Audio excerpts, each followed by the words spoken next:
అక్కడి నుంచి కన్ను చూపు మేర వరకు మొత్తం తాతయ్య పొలాలేనా పెద్దమ్మ?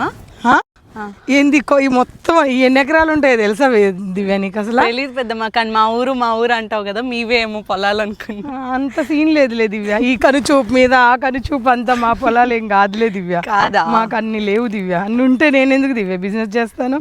హాయిగా శుభ్రంగా పొలాల్లోకి వచ్చి ఊరికొచ్చి ఈ పొలం పని చేసుకుంది హాయిగా బిందాస్గా, అంతే కదండి. ఇన్ని టెన్షన్లు, నిద్రలేసినప్పటి నుంచి ఏ చీర అమ్మాలో ఏ చీర ఎప్పుడు పోద్దో తెలియని టెన్షన్స్ అవసరమా? ఈ పొలాలన్నీ నాయి కానీ అయితే కనుక కాదు.